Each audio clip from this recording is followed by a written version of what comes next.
Hi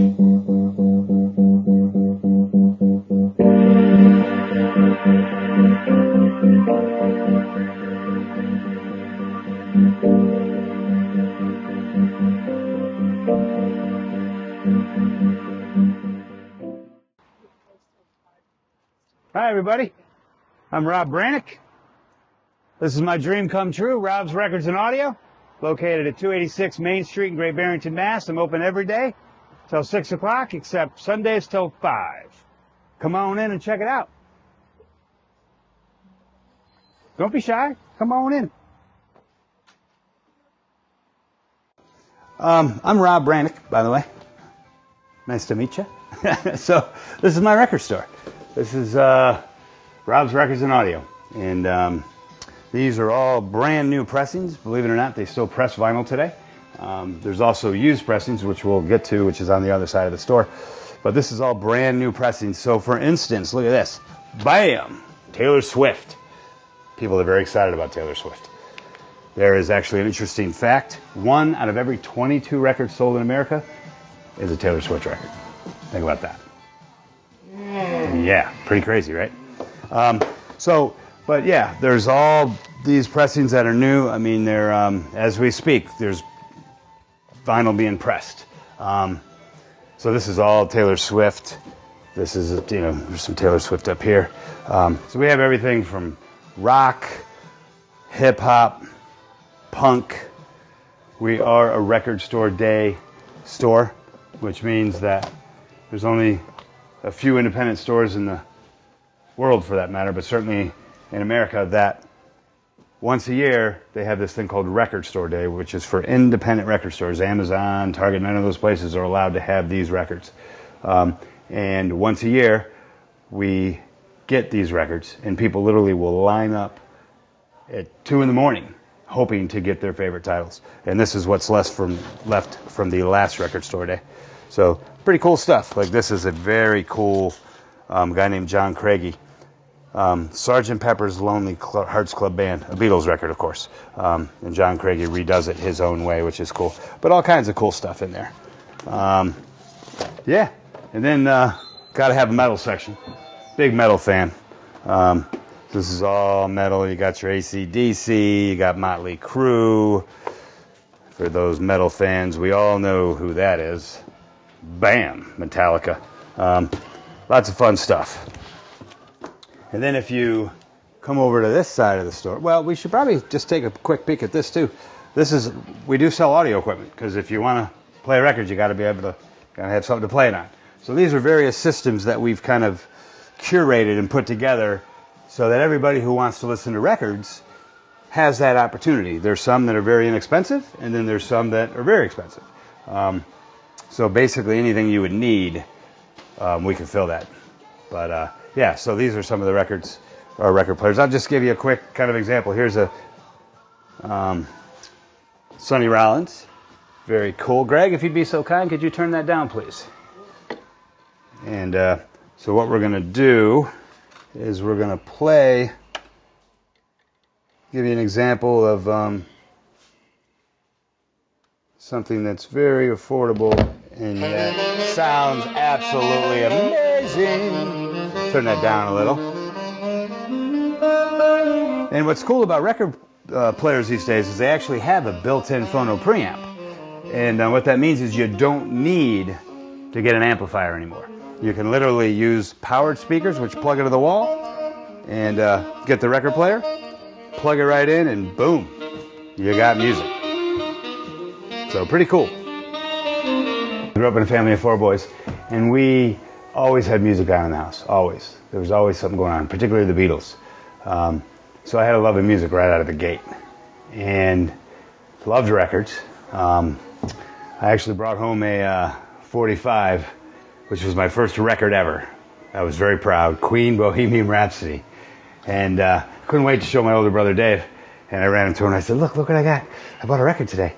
And I gave it to him, and he looks at it and he goes, that's not a record, that's a 45. And of course I was crushed.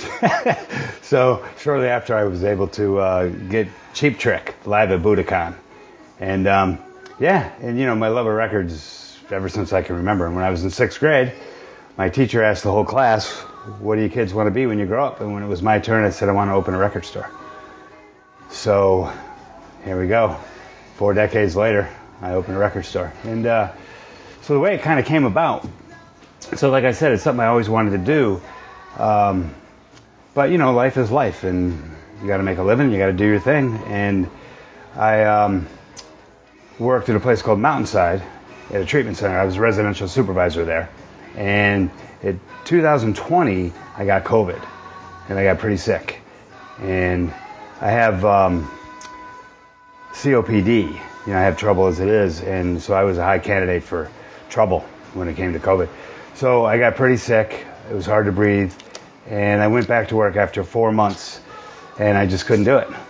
My breathing was still bad, so I resigned. And I was offered a grant through another public health organization who offered me a 6-month grant to work from home, helping people with COVID connect to services that they need based on they were in trouble. You know, some people were, you know, when it came to COVID, as you all know, there was a lot of people who were in need. So I helped people connect to the services that they needed. And in the meantime, I started thinking, you know, maybe this is the time to open a record store. So I talked to my wife, and we said, let's do it. And I found a reasonable lease, which was up behind where we are now. This is Main Street, but I was on Railroad Street at the very top of the Triplex building. So I found a reasonable lease, and every weekend, when I wasn't doing the work for connecting people with COVID services, I was building these racks and, you know, building my dream. And pretty much 6 months to the date, May 22nd, 2021, boom, I opened up my record store. You know, one of the challenges, right? If you want to do this for a living, right? You have to sell records, so you got to have some. So I had been collecting records for many, many, many years, and I had a fire back in, 1990, and I lost my entire collection. So I had to start over, which I did, and so I just accumulated records over the years, and not necessarily because I was going to open up a record store, but because I love records and I want to listen to music. And after a period of time and having literally thousands and thousands of records, I started slowly selling them online.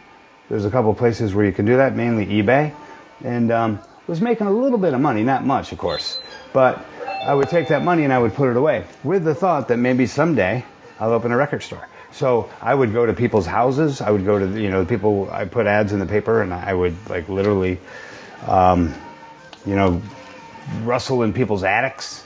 I would go in their basements that were flooded, like all kinds of situations, and I would get records, and I would clean them up, and you know, I developed a reputation as someone who's very fair when it comes to buying people's records, and over the years, I accumulated. So by the time I opened, I had a good amount. I wouldn't say I had a bunch, but enough to where I could have, you know, probably 2,000 records in the racks. And then I just went from there. And I buy collections daily. I just bought a collection an hour ago. And yeah, so, you know, then, you know, once you have the records, you have to, you know, I pride myself on having really nice titles in really nice condition. I take every record out of the jacket. I put it on what's called a VPI machine. It's a vacuum cleaner, if you will. I put it on there. I clean both sides of the record. I put it in a special sleeve, put it back in the jacket, which I generally wipe off as best as you can. It's cardboard, so you only can do so much generally. And then I put it on the shelf. And, you know, I do that with every single record. And over a period of time, I've been able to curate a pretty nice selection. But it takes time and it takes passion. You know, and I love it. It's absolutely the greatest thing that's ever happened to me, other than the fact that I have 3 beautiful little boys and an amazing wife. That, of course, would take precedent. But yeah, man, it's a beautiful thing doing this.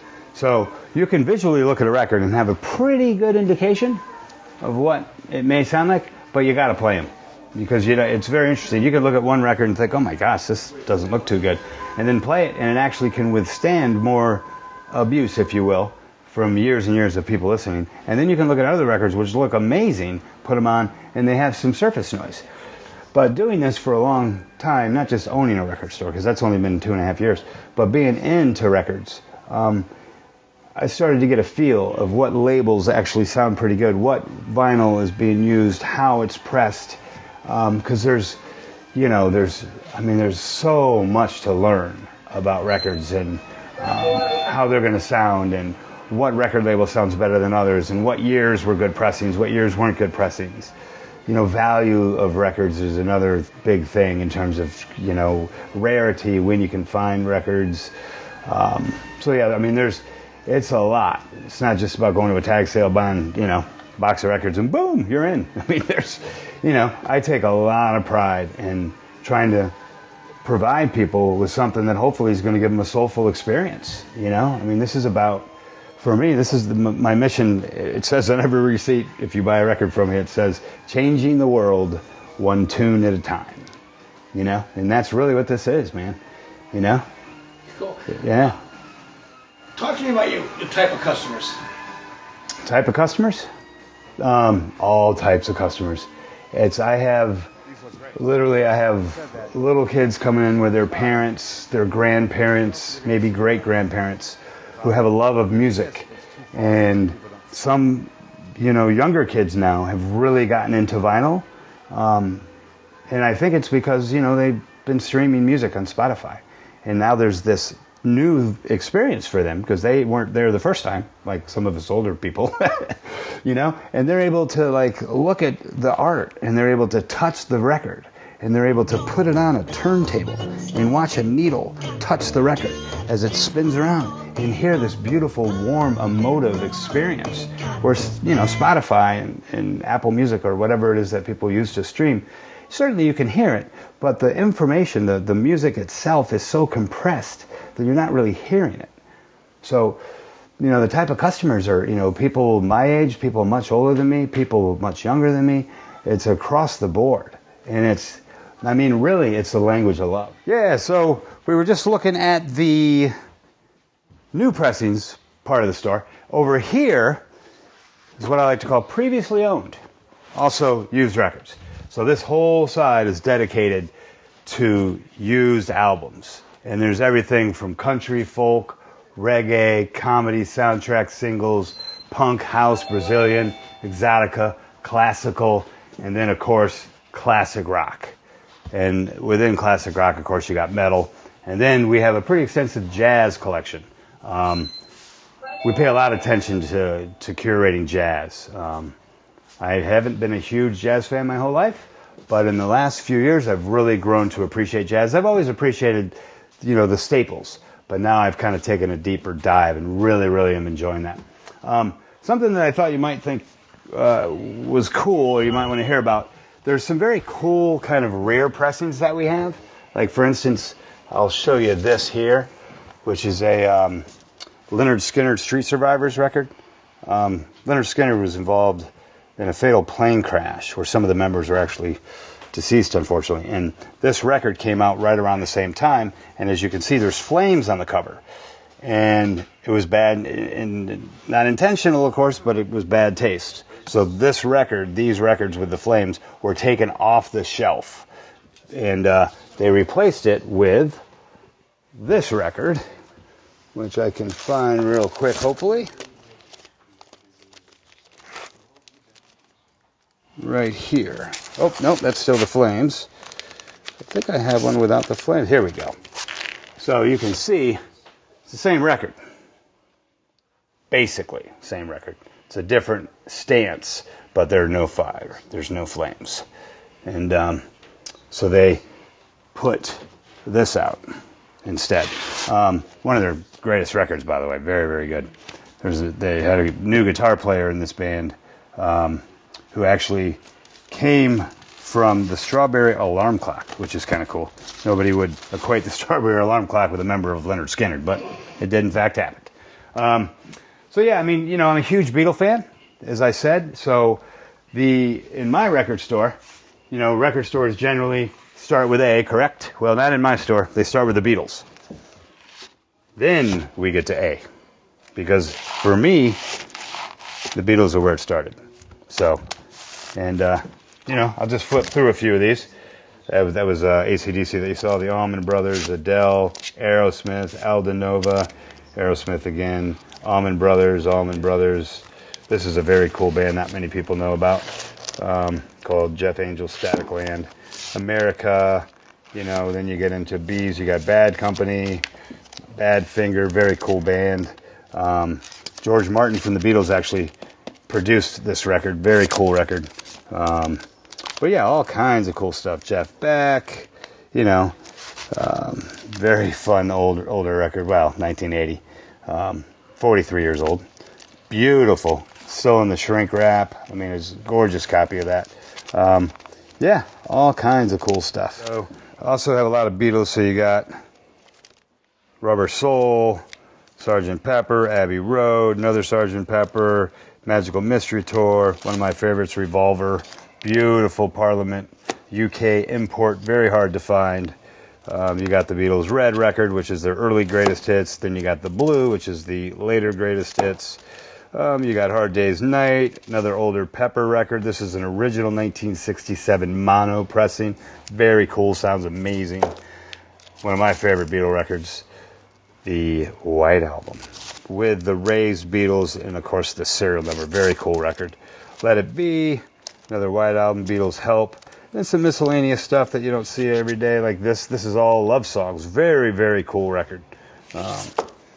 Let It Be, compilation. This record here, when it first came out, it was actually a record, it was called the Butcher Album. And the reason why is the Beatles had these little baby dolls, and they were the arms were like broken off, and there was like meat hanging off of these baby dolls. They called it the Butcher cover.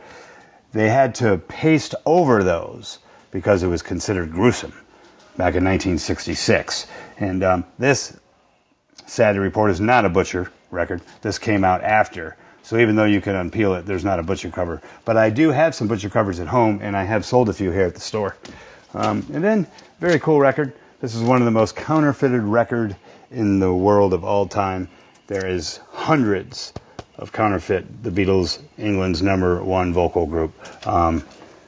This is an unofficial release, as we call it. The original, super hard to find, worth a ton of money, more than the Butcher, actually. So, thank you for coming into Rob's Records, in the world of Rob's Records and Audio. As you see, got all kinds of various records, audio equipment, turntable speakers. We are located at 286 Main Street, downtown Great Barrington, right in between Robin's Candies and GB Eats. Come down and check us out. If you want to give me a call, you can, 413-854-7972. And we're at robsrecordsgb@gmail.com. I really appreciate you watching this, and hope it was fun for you. I had a blast. Thanks. Peace out.